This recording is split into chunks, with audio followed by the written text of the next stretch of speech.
Hey guys, Trevor Holt here. It's Tuesday, the 22nd of July, 2025. I'm out here today, chilling out in a park. I've got my long black coffee and getting ready for a court appearance mentioned again this morning. So this will be the third time that I've been to court, charged with obstructing police on April 16th, 2025. I've yet to receive my brief of evidence from the prosecution, and the process hasn't even begun yet. Presumption of innocence, I suppose, in Australia, until you're found guilty in a court of law, is pretty fundamental to the to our values as Australians. So I maintain my innocence. I maintain that I had a reasonable excuse, including the death of 2 cows prior to that event, and 2 cows prior to the event and 2 cows after the event, and the fact that the reckless distribution of toxic chemicals in areas where there are no fire ants creates an environment where fire ants can hasten their invasion with a greater density than what they would do if they didn't do the prophylactic treatment. Even more so in these winter months, I suppose, where the fire ants and most native ants aren't foraging at all. So not only is it ineffective during the summertime and creates adverse effects, it's even more wasteful and ineffective in the wintertime. But I suppose during the winter, at least, the native ants aren't going to be impacted as much because they're not foraging either. So, but regardless, it's a waste of taxpayers' money. But I'm here today, I suppose. There's been a little bit of bad publicity with the ABC news article, which is fine, labelling me a conspiracy theorist. Questioning science and participating in science does not make me a conspiracy theorist. In fact, challenging science is what science is. We want to challenge all these statements that are made and all these things that are done apparently for the greater good of ourselves and the community. A lot of people do not want toxic chemicals put on their private property, especially where there's no fire ants, due to different lifestyle choices or organic farming. There's lots of reasons, and even adverse human effects. Some people have reported respiratory problems from the chemicals. Others have reported skin irritations, and I have seen personally dozens and dozens of medical certificates from practicing doctors stating these are attributed to the toxic chemicals that the National Fire Ant Eradication Program are distributing. So it's not a conspiracy that these things are causing adverse reactions and adverse human effects. It's fact. So labelling me otherwise is not only unfair, it's just un-Australian. We're pretty open and honest to have these hard conversations, but at the moment, unless you agree with the National Fire Ant Eradication Program and their approach, they're just gonna ignore you or try to, I think the saying is, deny, discredit, delay, deny, discredit you. That's what these guys do, and it's very evident in the latest ABC article on me. I literally have lost 4 calves, 2 with toxic liver poisoning. It's just ironic that these facts aren't considered by the ABC, and I'm happy I've signed a stat dec to that effect. Queensland stat dec, I've signed it. If I'm lying, then I think that's 5 years imprisonment. So no one's called me up, no one's taken me to court over it, because I have enough evidence to suggest that these toxic chemicals are doing harm. So a lot of the paper says, falsely claimed that it kills livestock. The other thing was bees and dogs, says in the ABC article. There are the Currumbin vet has spoken out about dogs that have died, and a strong correlation with the fire ant eradication baiting program, and he has spoken out several times about this. So these chemicals that they're distributing are not harmless. They do have non-target species effects. They do affect the soil, and they do cause bioaccumulation and biomagnification depending on circumstances in which they're distributed. So a blanket approach not only is irresponsible and reckless, but it's clearly not working. If fire ants were able to be controlled by a chemical-only approach, after 24 years they would be controlled by now, but they're not. They're not controlled. They continue to grow. The distribution of these ants increases every month, and they just continue with their regime of distributing these toxic chemicals, often in areas where it's impossible for fire ants to establish successful colonies. So I'm sitting here at the park, just reflecting on a lot of these issues. But I think I don't know, a lot of people mightn't realise this about me, but I am a qualified mental health practitioner. I started my journey to help others in the community when I turned 40. I had a very successful international project management, project design and project management career, where I done 3D modelling and design work. I'm a fitter machinist by trade. I've learnt how to do CNC programming, computer numerical control programming, and progressed into 3D modelling. And that's what I've done. Had a career, over 20 plus years doing it, and on the edge of technology and cutting edge, leading edge solutions to 3D modelling and technology. I spent over $250,000 on software solutions and state of the art hardware to operate these programs, and was very successful at it. When I turned 40, I wanted to make a difference in the community, because somehow I managed to keep my relationship going. It's hard work travelling the world and living in motels most of the time away from home, and but somehow with a supporting partner I was able to achieve a lot of things, and kept my relationship together, and kept my life intact, where a lot of my peers were falling over in that respect. So it's very challenging. Working in the construction, working in the mining, and working in the manufacturing industries is quite challenging. And a lot of people were having difficulties along the lines of mental health, overall well-being, including relationship problems, alcohol abuse, drug abuse, and all these issues that I had as a young fella and have overcome over time. So I felt with my life experience I was able to make a difference in the mental health industry. So I tried my hand at doing the course and seeing where it would go. So when I turned 40, like I said, I started Cert 4 in mental health. It took me 2 years. I completed that. I got my certificate. Then I done a diploma in counselling. That took 2 years as well. And I got my certificate diploma in counselling, and become a accredited a counsellor through Australian Counselling Association, ACA. And I've started my Bachelor of Psychology. I've only got 4 more subjects to go to finish that, and that's taken me 2 years as well. So the last 6 years I've been studying, pretty much over 20 hours a week, studying and volunteering my time. I used to volunteer my time at some of the blacksmithing events around some of the Cobb & Co sort of places around the area, teaching kids how to make horseshoes, how to make pliers and that sort of stuff, how to make chisels, using old techniques.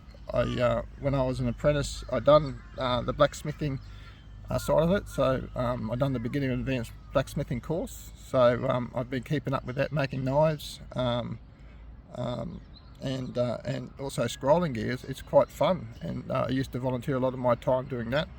I've been previously was talking about identity. I felt identity was very important, and exploring this. I've started the podcast on it. Who are we and what do we stand for?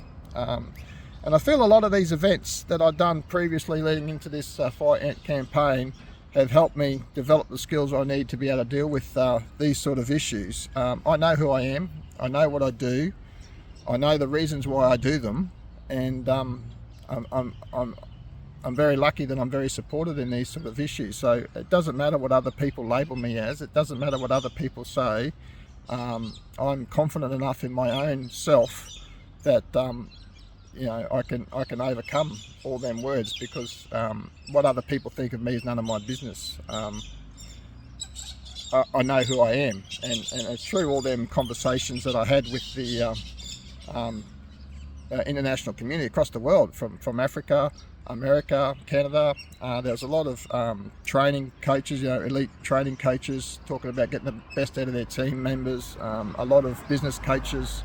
And I talked to them and watch them. They're quite good, and they talked about coping mechanisms and what they've done to be successful in the past, and all that sort of stuff. So one of the things that I learned about me is obviously diet and exercise is a big problem when I'm under pressure or under stress. I tend to eat poorly. My diet seems to suffer, and my exercise level seems to go. And that's what happens. But one of the other things that I do when I'm feeling really good about myself and going well in life, I tend to I try to get in the habit of polishing my boots every night. I like wearing good boots with what I do on the farm. I've got a set of boots there. These boots here.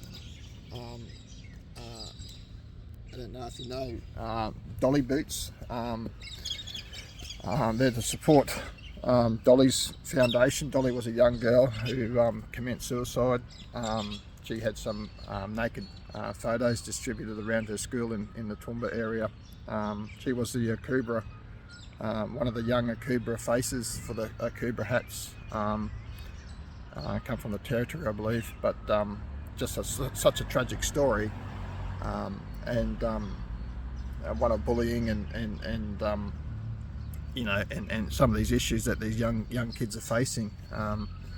When my young fella was going to school in primary school in grade 5, I think it was, he's 22 now, so it was quite a while ago.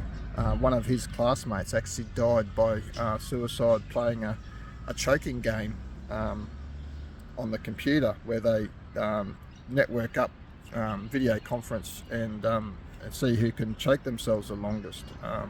So all these issues are in society, and these are the issues I wanted to address. Suicide prevention was something I was very passionate about, and it was highly represented in the farming community, in the defence community, and in the construction industries. Among men. So it's something that I felt I could talk about. I've attempted suicide 3 times in my life before I was 18 years old, and it was something that I felt I could help other people overcome as well, and live a productive, meaningful life, and that's something that I've always endeavoured to do. So all these events in my life have led up to this campaign now that I'm on, and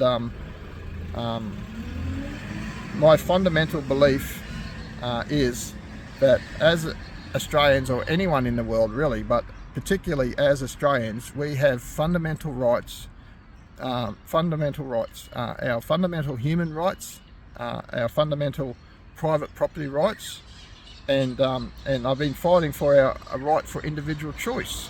We live in a democratic society, and having a chemical-only approach with the National Fight Ant Eradication Program, when there are alternatives to treat things, is ridiculous. So, I'm not a crazy nutball for exploring other ways. If it's successful, water treatment is successful in America, and there's no reason why we can't make it successful here either. And using these alternatives, which will create positive emotions. So denying people's fundamental human rights, denying people private property rights and individual choice not to be exposed to toxic chemicals is creating adverse effects in everyday Queenslanders and northern New South Wales. It's just not fair. I know people that have had their privacy invaded and felt violated and raped from 8 men distributing toxic chemicals in her backyard when she didn't know they were there, and she was trying to sleep, as a nighttime worker during the day. So, and these men just jumped the fence and feel it's okay to invade her privacy while she's trying to sleep. She opened the back door, sort of half naked and in her own privacy of her own home, and here's eight men in the backyard she didn't invite, didn't know anything about, and they just feel that it's okay to go and invade her private space. That's not okay, guys. Privacy is very important. It's that's why we've got private property. We should be celebrating those who are able to get into their own private space. It's their home, it's their castle, and that's where people are supposed to feel safe. I know people that have been stalked on Facebook, and their address has been linked up to the National Fire Ant Eradication Program, and workers there are actually taunting them, saying, "Oh, you don't want the toxic poison on your property, haha, we're coming on anyway," and turning it into a big joke. So these things aren't acceptable. They're not normal. Harassing and laughing at livestock getting run through barbed wire fence. They're laughing. They think it's funny. It's funny to put a horse through a barbed wire fence. That's funny to these people. Unfortunately, that's not funny, guys. It's not funny, and it's not humane. And the government at the moment is causing the most mental health problems in the country with their reckless,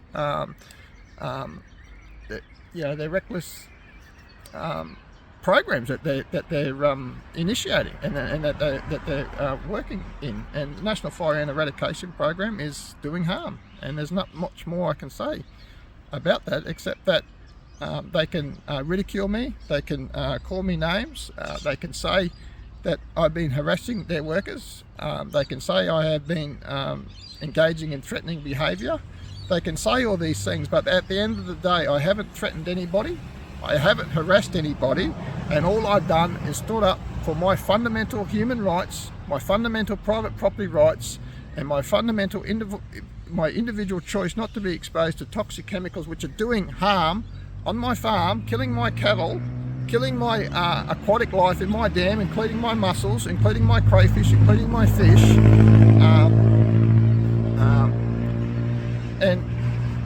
and affecting us. That's not harassing, that's not threatening, that's just me defending my rights, guys. So and I, like thousands of other people, are gonna continue to stick up. So yesterday I went down to the border there on the New South Wales border, Coolangatta I think it is, courthouse. There was a guy there I went and supported yesterday. He was harassed twice. He's been harassed twice by police.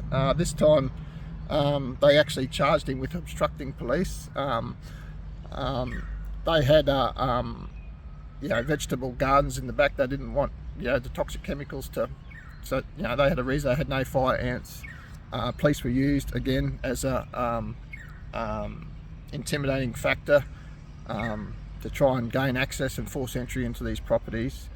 And he was arrested for obstructing police, but also he got a common assault charge put on him because he used a garden hose. He used a garden hose on these guys and sprayed them with the garden hose, or tried to spray the chemicals with the garden hose, and maybe splashed a bit of them on there or something. He got charged with common assault. Yet on my property, Sergeant Trudy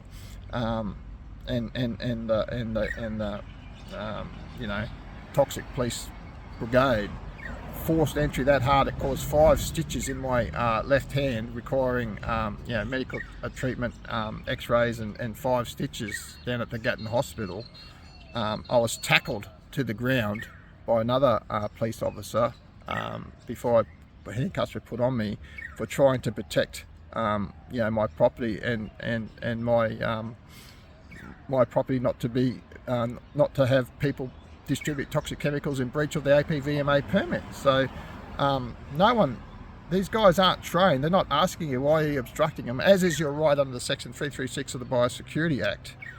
If you're breaching APVMA permit, then you're well within your right to obstruct, and they know that, but they're just ignoring it and trying to make us out that we're radical. But at the end of the day, if you've got a lawful reason to obstruct, you can't obstruct. It's impossible. So if you're obstructing legal with a lawful excuse, then it's not obstruction. It's just telling them that they can't do what they're doing, especially with breaching APVMA permits. And everybody knows that these guys, the National Fire Ant Eradication Program, breach their APVMA permits on a daily basis, pretty much.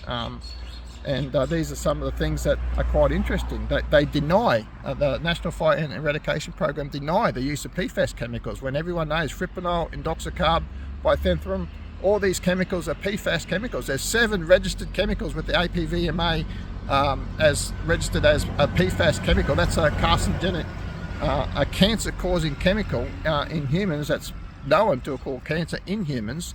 The National Fire Ant Eradication Program has 7 products licensed or permitted through the APVMA that fit that description, and yet publicly the National Fire Ant Eradication Program say they do not use PFAS chemicals. It's a lie, and they lie all the time. They have bluntly said several times that there are no non-target adverse effects, and that's another lie. So these are blatant lies that the National Fire Ant Eradication does, and misinformation that they spread, along with the support of the Invasive Species Council, to continue poisoning properties. So speaking out against this reckless behaviour, these guys that want to continue doing these horrid acts are labelling me, which is fine, because ultimately they're the ones that are doing harm, not me. I'm not jumping anyone's fence. I'm not cutting anybody's locks. I'm not tormenting any homeowners or distributing poisons where there are no fire ants. I'm not using helicopters or planes to distribute toxic chemicals in areas where it's impossible for fire ants to establish successful colonies. That's not me at all. All I am is a guy campaigning for change, initiating change in the National Fire Ant Eradication Program to be more responsible with their toxic chemicals that they distribute, and move away from prophylactic treatment into a more targeted approach where you actually target fire ants where they are, and provide alternatives, provide people choice with non-chemical alternatives should they wish to live their lifestyle like that. So I don't feel that's that radical, really. It's not that radical not to want toxic chemicals put in your yard where there are no fire ants. So I don't see why that has to be radical, why there's a big fight about that. It just seems like it's a no-brainer, and it's common sense. And at the moment, bureaucratic nonsense in the National Fire Ant Eradication Program in the Department of Primary Industries is failing to engage with communities' expectations. That's where we're at. But anyway, guys, I'm just trying fill in a bit of time now until we go to the courthouse and for the third time, and we'll just see how it all pans out. So, but wish me luck, guys. Have fun, eh? See you, bye.